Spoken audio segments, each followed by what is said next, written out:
তদন্ত ছাড়া আমার রিমান্ড দিছে ম্যাজিস্ট্রেট কোনো তদন্ত রিপোর্ট পায় না রিমান্ড দিছে উপরে হলে চাপ আছে এই জন্য আমাদের আসতে আমার বলা দিকে শুনো ওটা বাড়ির যে ওই আছে না ফারুক রিমান্ড দিছে টাকা দেয় না এই জন্য কোনো রকম তদন্ত রিপোর্ট ছাড়া আমাকে উকিলরা পর্যন্ত ম্যাজিস্ট্রেটকে এই করে আসছে আমার কোনো রকম তদন্তের রিপোর্ট ছাড়া আমাকে রিমান্ড দিয়েছে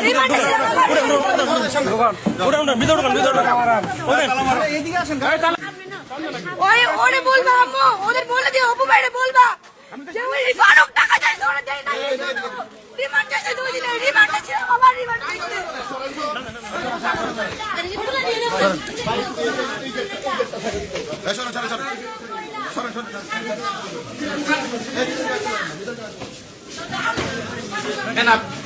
অফিস